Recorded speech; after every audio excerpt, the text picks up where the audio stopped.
Akashvani presents Morning News.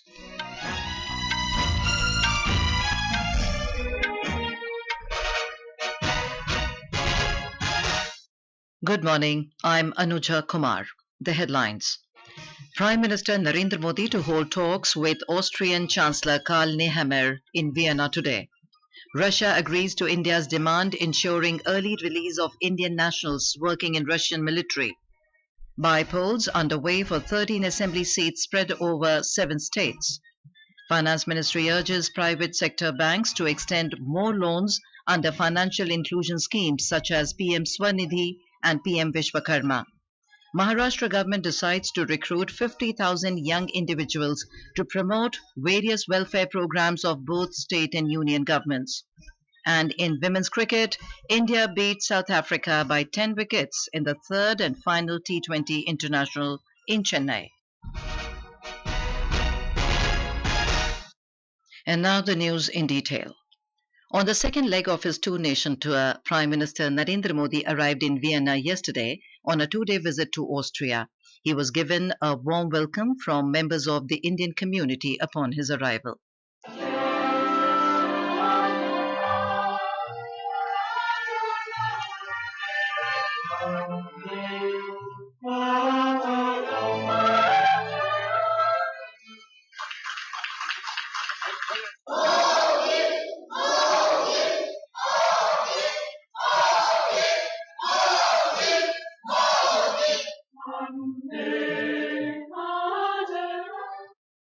We have a report. Prime Minister Narendra Modi arrived in Austria from Moscow after a two-day visit to Russia, where he held 22nd India-Russia Annual Summit with President Putin. It is the first visit by an Indian Prime Minister to Austria in 41 years. Mr. Modi will call on Austrian President Alexander Van der Bellen and hold talks with Chancellor of Austria Karl Nehammer today. Prime Minister Narendra Modi and Austrian Chancellor will also address business leaders from India and Austria. Mr. Modi will also interact with members of the Indian community in Vienna. Chirag Jha, Akashvani News, Delhi. Mr. Modi attended a dinner hosted by Austrian Chancellor last night. In a social media post, Prime Minister Modi thanked Chancellor Nehammer for the warm welcome. Mr. Modi said he is looking forward to their discussions today. PM Modi said the two nations will continue working together to further global good. Foreign Secretary Vinay Quatra says Russia has agreed to India's demand to ensure early release and return to home of the Indian nationals working in the Russian military as support staff. Prime Minister strongly raised the issue of early discharge of Indian nationals who have been misled into the service of the Russian army. This was taken up strongly by the Prime Minister, and the Russian side promised early discharge of all Indian nationals from the service of the Russian army. Mr. Modi raised the issue during his informal talks with Russian President Vladimir Putin over dinner at the Russian leader's dacha, or the country home. The Foreign Secretary said the two sides will work on how expeditiously the Indians can be brought back home. Mr. Quatra said India anticipated the number of its nationals serving in the Russian military to be roughly between 35 to 50, out of which 10 were already brought back. Professor Soumya Swaminathan has been appointed as the principal advisor at the Union Ministry of Health and Family Welfare for the National Tuberculosis Elimination Program on a pro bono basis. The Ministry of Health and Family Welfare in a statement said that as the principal advisor, Professor Swaminathan will provide technical advice on the overall strategy to achieve program goals, suggest policy directions and necessary course corrections for optimal outcomes, and advise on research strategy. Voting is underway for bypolls to 13 assembly seats spread over 7 states. Voting is taking place for Raiganj, Ranaghat Dakshin, Bagda and Maniktala in West Bengal, Dehra, Hamirpur and Nalagarh in Himachal Pradesh, and Badrinath and Mangalore in Uttarakhand. Voting is also taking place for Rupoli in Bihar, Amarwada in Madhya Pradesh, Vikravandi in Tamil Nadu, and Jalandhar West in Punjab. Counting will be held on Saturday. In Himachal Pradesh, voting began at 7 in the morning. We spoke to the Chief Electoral Officer of Himachal Pradesh, Manish Garg.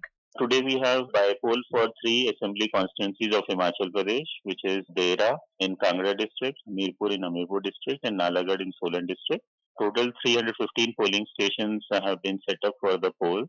Each polling station has sufficient security deployment, and the polling will be from 7 a.m. to 6 p.m. today, and the counting will be on 13th July from 8 a.m. onwards. The Finance Ministry has urged private sector banks to extend more loans under financial inclusion schemes such as PM SVANidhi, PM Vishwakarma, and Jan Samarth portal, aimed at providing more jobs for the poor, such as skilled artisans and street vendors. Secretary Department of Financial Services Vivek Joshi chaired a review meeting with top executives of private sector banks yesterday on the progress of these job-oriented schemes for the poor. The Department of Posts under the Ministry of Communications will organize 5,000 dark chopals across the country in the next 100 days. Minister of Communications Jyotiraditya Scindia reviewed the 100-day action plan of the Department of Posts and discussed various initiatives to transform service delivery and enhance efficiency. The ministry said that under this initiative, the dark chopals will serve as vital links between rural residents and government functions, reducing barriers such as distance and accessibility. The Ministry of Coal said it is actively working to ensure the proper disposal and repurposing of fly ash generated by thermal power plants in a significant move towards environmental protection and resource utilization. The ministry highlighted in its release that as many as 19 mine voids have been allocated to 13 thermal power plants for fly ash disposal. The Ministry of Coal, in collaboration with the Central Mine Planning and Design Institute, is in the process of creating a centralized portal to manage the application process for the allocation of mine voids to thermal power plants for fly ash backfilling activities. This portal aims to streamline operations and ensure transparency and efficiency. In Uttar Pradesh, at least 15 people were killed and more than 20 injured in a road accident in Unnao district today. The accident occurred early this morning when a double-decker bus rammed into a milk tanker near Bangarmau. The bus was going from Siwan district in Bihar to Delhi.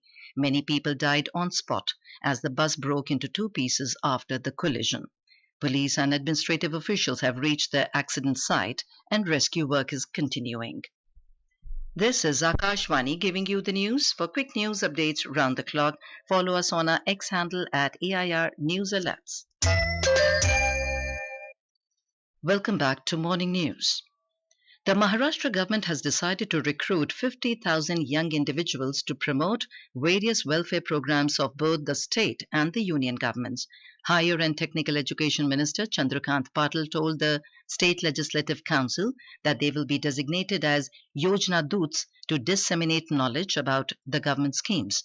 Mr. Patil said these Yojna Doots will also assist the citizens in availing the benefit of the government schemes. Another batch of 4,627 pilgrims left Bhagwati Nagar Yatri Niwas base camp in Jammu for the Kashmir Valley to perform pilgrimage to Amarnath Cave Shrine.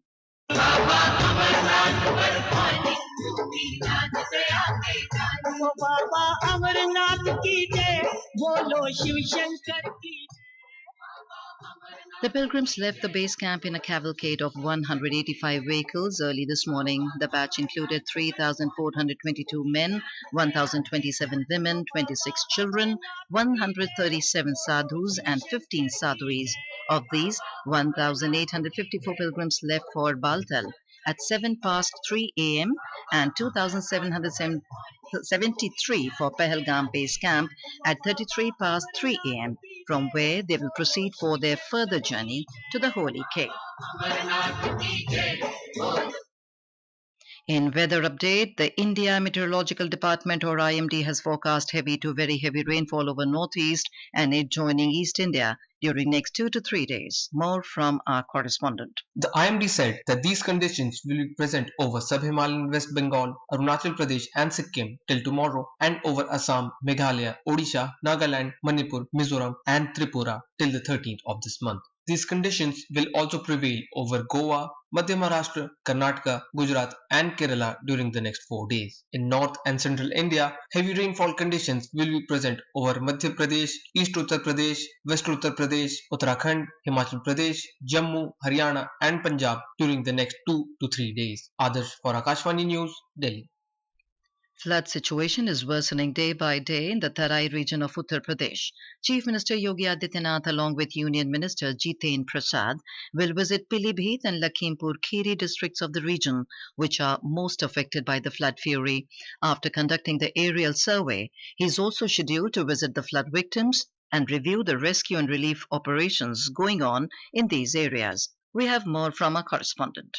Trains on Pilibhit, Tanakpur and Pilibhit Melani route are cancelled or short terminated from last 2 days. Schools will remain closed today also due to waterlogging at various places in the city. Many approach roads to other districts from Pilibhit are inundated and the traffic has been affected badly. 5 villagers were rescued by Air Force in the district and more than 1 lakh people are affected here from the flood. Ganga, Kuano, Ghaghra, Rapti and Sharda rivers are flowing above the danger mark, causing hundreds of villagers to shift to secure places in various districts in the state. Danger of flood is looming large over other districts like Sant Kabir Nagar, Devariya, Barabanki, Ayodhya, Farrukhabad and Shahjahanpur due to rising water level of the rivers. State government is conducting rescue and relief operation 24/7 in the flood affected areas. For the first time, 3-layer arrangement of NDRF, SDRF and PAC flood battalion has been made along with the whole Nepal border for relief and rescue work. Sushil Chandra Tiwari, Akashvani News, Lucknow. On to sports. In women's cricket, India defeated South Africa by 10 wickets to register its biggest win in the T20 International against Proteas during the third and final T20 match of the series at M.A. Chidambaram Stadium in Chennai. India completed the 85-run chase in just 10.5 overs, surpassing its previous best win in 11 overs or 66 balls in 2021 against South Africa. This crucial victory enabled India to level the series 1-1 after the second match was called off due to rain. Pacer Pooja Vastrakar was declared player of the match. And in Indian men's cricket team will lock horns with Zimbabwe in the third T20 match of the series at Harare Sports Club this evening. Both the team have won one match in the 5-match series. The Shubman Gill-led Indian team will try to win this match to gain the lead. The International Cricket Council has announced Indian pace bowler Jasprit Bumrah as the ICC Men's Player of the Month for June 2024 yesterday. On the other hand, ICC also announced Indian women's team Vice Captain Smriti Mandhana as the ICC Women's Player of the Month for June. And in chess, Domma Raju Gukesh, the youngest ever challenger for world champion title, will go up against top players including compatriot Vidit Santosh Gujarati in the Super United Rapid and Blitz in Croatia. This event comes just a few months before Gukesh is scheduled to take on reigning world champion Ding Liren in the FIDE World Chess Championship match in Singapore. And now for a look at today's newspapers, it's over to Shefali Singh. Thank you, Anuja. The top front page headline in all the dailies focus on India embracing all-weather friend Russia. The Asian Age writes on Mr. Modi asking Putin to end war in Ukraine, saying no solution on battlefield, only dialogue and diplomacy being the way forward. Russia's highest civilian award for Modi, cites Hindustan Times. The upcoming budget may unveil a scheme with major funding boost for micro, small and medium companies, reports the Economic Times. Hathras stampede, DSP, SDM among 6 officials suspended for negligence, notes the Times of India. Hindustan Times reports, after a gap of 46 years, Jagannath Temple Treasury to be opened on 14 July. The Pioneer reports, weather forecasting to get tech upgrade with 3 Doppler radars being proposed for NCR. The Tribune refers to NRBI data saying India added 4.7 crore jobs during 2023-24. And finally, a headline in the Indian Express states, Gambhir as coach, Team India set for new innings. And with that, it's back to you, Anuja. Thank you, Shefali. And now before we end the bulletin, the headlines once again. Prime Minister Narendra Modi to hold talks with Austrian Chancellor Karl Nehammer in Vienna today. Russia agrees to India's demand ensuring early release of Indian nationals working in Russian military. Bypolls underway for 13 assembly seats spread over 7 states. Finance Ministry urges private sector banks to extend more loans under financial inclusion schemes such as PM SVANidhi and PM Vishwakarma. Maharashtra government decides to recruit 50,000 young individuals to promote various welfare programs of both state and union governments. And in women's cricket, India beat South Africa by 10 wickets in third and final T20 International in Chennai. And with that, we end the morning news. Have a nice day.